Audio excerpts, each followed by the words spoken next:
નમસ્કાર. આજના આ ખાસ વિશ્લેષણ સત્રમાં આપ સૌનું સ્વાગત છે. આજે આપણે એકેડેમિક રિસર્ચના દૃષ્ટિકોણથી એ સમજવાના છીએ કે અર્વાચીન ભારતનો ઇતિહાસ આખરે લખાય છે કઈ રીતે. તેની પાછળ કયા પ્રાથમિક અને ગૌણ સાધનો કામ કરે છે. કારણ કે ઇતિહાસ એ માત્ર કોઈએ કહી દીધેલી વાર્તાઓ નથી, પણ એ નક્કર પુરાવાઓનું પરિણામ છે. તો ચાલો સીધા જ વિષયમાં ડાઇવ કરીએ. ઇતિહાસની દુનિયાનો આ એકદમ બેઝિક પણ કદાચ સૌથી પાવરફુલ નિયમ છે: દસ્તાવેજ નહીં તો ઇતિહાસ નહીં. એટલે કે જો તમારી પાસે ઐતિહાસિક સાધન કે પુરાવો નથી, તો સાચો ઇતિહાસ જાણવો અશક્ય છે. ઇતિહાસ સંપૂર્ણપણે ચકાસી શકાય તેવા એવિડન્સ પર જ ઊભો રહે છે. આજે આપણે આખી સફર ખેડવાના છીએ. ઇતિહાસ લેખનના પાયાથી શરૂ કરીને યુરોપિયન રેકોર્ડ્સ, 1857ના સ્ત્રોતો, સ્વાતંત્ર્ય સંગ્રામનું સાહિત્ય, પ્રાદેશિક પ્રેસ અને છેક જૂના સિક્કાઓ સુધીનું વિશ્લેષણ કરીશું. તો સૌથી પહેલાં વાત કરીએ અર્વાચીન ઇતિહાસ લેખનના પાયા વિશે. આપણે એ સમજવું પડે કે ઇતિહાસ કોઈ આઇસોલેટેડ કે એકલવાયો વિષય નથી. નેપોલિયનને પેલી પ્રખ્યાત લાઇન યાદ છે?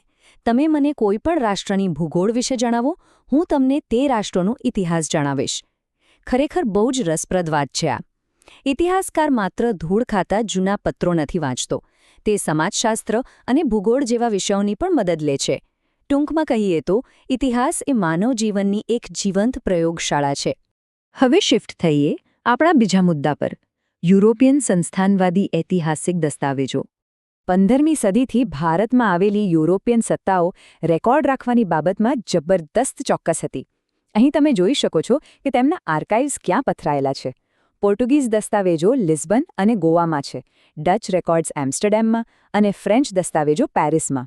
બ્રિટિશ સમયના રેકોર્ડ્સ લંડનની ઇન્ડિયા ઓફિસ અને દિલ્હીના રાષ્ટ્રીય અભિલેખાગારમાં સચવાયેલા છે.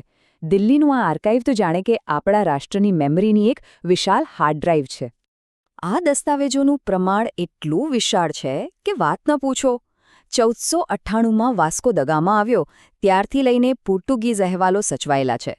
જરા કલ્પના કરો, માત્ર શ્રીલંકાના કોલંબોમાંથી જ ડચ ઈસ્ટ ઇન્ડિયા કંપનીના 8000 કરતાં વધારે દસ્તાવેજો મળી આવ્યા છે. આ આંકડો જ બતાવે છે કે આપણી પાસે કેટલી વિપુલ માહિતી છે. પણ અહીં એક બહુ જ લોજિકલ સવાલ થાય: શું આપણે આ સંસ્થાનવાદી દસ્તાવેજો પર આંખ બંધ કરીને વિશ્વાસ કરી શકીએ? બિલકુલ નહીં. આ દસ્તાવેજો ઘણીવાર પક્ષપાતી હોય છે. એટલે જ આધુનિક ઇતિહાસકારો આ દાવાઓને બીજા સ્ત્રોતો સાથે ક્રોસ રેફરન્સ કરીને તેનું એકદમ તટસ્થ મૂલ્યાંકન કરે છે. રિસર્ચનો સાચું હાર્દ જ છે. આ જ વાતને વધુ સારી રીતે સમજવા આપણે 1857ના સ્ત્રોતોના મૂલ્યાંકન પર આવીએ. હિસ્ટોરિકલ ઇન્ટરપ્રિટેશન એટલે કે અર્થઘટન સમજવા માટે 1857નું મહાવિદ્રોહ એક બેસ્ટ કેસ સ્ટડી છે. ઘટના એક જ છે, પણ જુઓ તેના અલગ અલગ દૃષ્ટિકોણો. વીડી સાવરકર જેવા રાષ્ટ્રવાદી લેખકો તેને ભારતનો પ્રથમ સ્વાતંત્ર્ય સંગ્રામ કહે છે. સામે પક્ષે કે અને માલેસન જેવા બ્રિટિશ લેખકો તેને માત્ર સિપાહીઓનો બળવો ગણાવે છે. અને કાર્લ માર્ક્સ તેને અલગ જ આર્થિક એંગલથી જુએ છે. એક રિસર્ચર તરીકે આપણે કોઈનો પક્ષ લીધા વિના આ બધી જ વિચારધારાઓનું તટસ્થ વિશ્લેષણ કરવાનું હોય છે. આઝાદી પછી આપણા ભારતીય ઇતિહાસકારોએ બહુ જ બેલેન્સ્ડ કામ કર્યું. સુરેન્દ્રનાથ સેનનું પુસ્તક 1857 અને આર.સી. મજુમદારનું કામ તેનું ઉત્તમ ઉદાહરણ છે. તેમણે લાગણીઓમાં તણાયા વિના માત્ર ને માત્ર સચોટ પુરાવાઓના આધારે એક ઓબ્જેક્ટિવ ઐતિહાસિક કથાનું નિર્માણ કર્યું. ત્યાંથી આગળ વધીએ સ્વાતંત્ર્ય સંગ્રામના સાહિત્ય તરફ. સ્વાતંત્ર્ય સંગ્રામનો યુગ એવો હતો કે જેમાં અલગ અલગ વિચારધારાઓવાળા સાહિત્યનું જાણે વિસ્ફોટ થયો હતો. આ ટાઈમલાઈન જુઓ. 1757માં ઈસ્ટ ઇન્ડિયા કંપનીનું શાસન શરૂ થયું, 1858માં સીધું બ્રિટિશ તાજનું શાસન આવ્યું અને 1947માં આપણે આઝાદ થયા. જેમ જેમ સત્તાના સમીકરણો બદલાતા ગયા તેમ તેમ તેની સામે લોકોનો અવાજ સાહિત્ય રૂપે બહાર આવતો ગયો. આ સમયના સેકન્ડરી સોર્સિસ ખરેખર અદ્ભુત છે. દાદાભાઈ નવરોજીના પુસ્તકે પહેલીવાર બ્રિટિશ શાસનની આર્થિક પોલ ખોલી.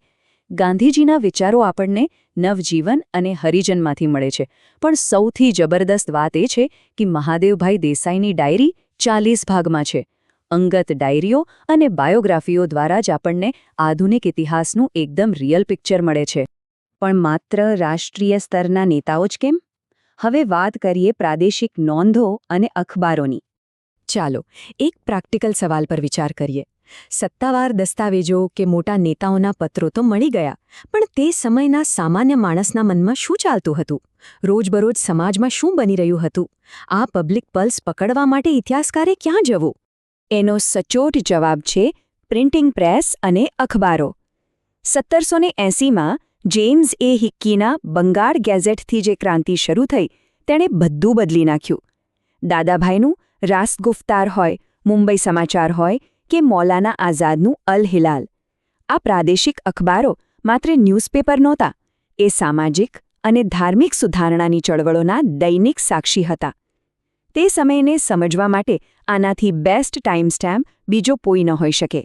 અને છેલ્લે આપણે કાગળ અને સાહિત્યની દુનિયામાંથી બહાર આવીને એકદમ નક્કર ભૌતિક પુરાવાઓ પર આવીએ, એટલે કે ન્યુમિસ્મેટિક્સ, સિક્કાઓ દ્વારા મળતો ઇતિહાસ. હવે આ સ્લાઇડ પરના વિઝ્યુઅલ પુરાવાને ધ્યાનથી જુઓ. આ 1862નો રાણી વિક્ટોરિયાની છબીવાળો સિક્કો છે. આ માત્ર કોઈ ધાતુનો ટુકડો નથી, આ પાવર શિફ્ટનો એકદમ સોલિડ પુરાવો છે. 1857ના વિદ્રોહ પછી જેવું શાસન કંપનીના હાથમાંથી બ્રિટિશ ક્રાઉનને ગયું કે તરત જ સિક્કાઓ પરથી જૂના ચિહ્નો ગાયબ થઈ ગયા અને સીધી રાણી વિક્ટોરિયાની છબી આવી ગઈ. અહીં એક બહુ જ રસપ્રદ કોન્ટ્રાસ્ટ જોવા મળે છે. એક તરફ બ્રિટિશ ઇન્ડિયામાં એક સમાન શાહી સિક્કાઓ ચાલતા હતા, પણ એ જ સમયે ભારતના જે દેશી રજવાડાઓ હતા, જેમ કે સૌરાષ્ટ્ર, કચ્છ કે વડોદરા, તેઓ દેવનાગરી લિપિમાં પોતાના સ્વતંત્ર સિક્કાઓ બહાર પાડતા હતા. આ બે અલગ પ્રકારના સિક્કાઓ આપણને એ સમયના અટપટા રાજકીય સમીકરણો અને સાર્વભૌમત્વના લેયર્સ એકદમ ક્લિયર કરી આપે છે. તો આજના આ માસ્ટર ક્લાસના અંતે એક બહુ જ જબરદસ્ત વિચારવા જેવો પ્રશ્ન ઊભો થાય છે. આપણે જોયું કે 19મી અને 20મી સદીનો ઇતિહાસ નક્કર કાગળો, અખબારો અને ચાંદીના સિક્કાઓ પર સચવાયેલો છે. પણ જરા વિચારો આપણો આજનો સમય. આપણી મોટાભાગની માહિતી અસ્થાયી છે. Emails, social media, digital files.